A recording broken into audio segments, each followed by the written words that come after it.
Hey guys, Cool Dude USA here, bringing you guys 112 kills non-lethal with the Scar H by our Pub Stomper, Dutch Pub Stomper. And the commentary topic for today is going to be about the WWE wrestler War Machine, just beating up his girlfriend, Christy Mack. And Christy Mack was a porn star who he was dating, and I'm assuming she cheated on him or something along those lines. And he, brutally beat her up. He really beat her up. She had 18 broken bones and a punctured liver and all this stuff. And you couldn't even really recognize her face that well. After, the pictures that she released on Twitter or whatever, you could barely even see her, you could barely even recognize it was the same person.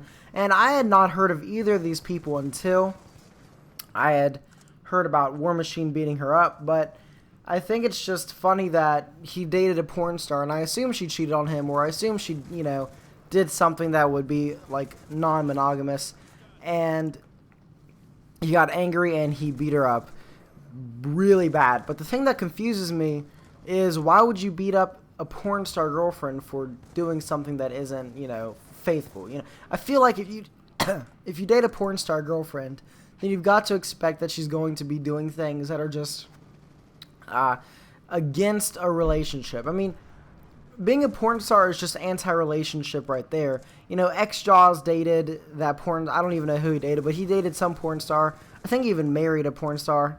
And, I assume that he knew and understood that, she's not going to be the most faithful human being of all time. I feel like it's just stupid to assume that. Now, I know that if you do date a porn star, you can set guidelines and rules and make it feel a little more monogamous and make her feel a little more faithful and bound to the relationship. But in all honesty, if I were to date a porn star, which I wouldn't, but if I were to date a porn star, I would imagine I would not be that surprised enough to beat her up if she came home and she had cheated on me.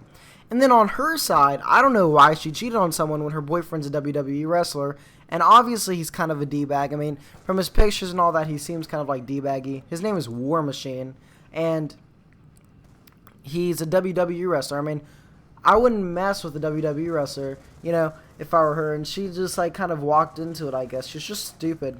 And both of them are kind of in the wrong in so many different ways. I don't even understand it.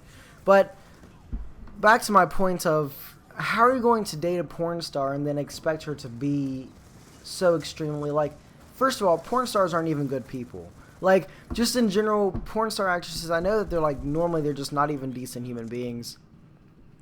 And, I wouldn't expect one to be, faithful to her partner. And War Machine got so mad that he acted like he had been married to her or something, and he, pummeled her. And that just doesn't make sense to me. And that's really all I really have to say about that. I just wanted to talk about that. I wanted to give my my thoughts on that out, because I'm obviously not on her side for, doing whatever she did, but I'm definitely not on War Machine's side where he, beat her up and all that. I mean, he's a man. He shouldn't be doing that. And another thing he did that was really not manly was he ran away. This WWE wrestler beat up his girlfriend and then ran away afterwards, which is just so stupid. And, how are you going to beat up your girlfriend and then just, ditch? I'm gone. Run away. You're a WWE wrestler. Everyone's, people are going to know who he is. I mean, I don't think he's super, super famous, but he's famous enough to where he's on the news and all that for beating up his girlfriend. Everyone's going to know who he is. I mean, people are going to see him on, wherever he is and report him. Either that or they're going to make a big deal about it being him, and then someone's going to notice and figure it out and then report him. And there's a $10,000 reward if you do find him and turn him in, which is funny because I think he's worth, way more than $10,000, I guess. But I don't know. There's a $10,000 reward if someone does find him, and I just think it was really stupid of him. I just hope he doesn't go to some redneck place where everyone follows WWE and they're all oh, I'll see War Machine and catch him. But that's all I really had to talk about for today, guys. Until next time, goodbye.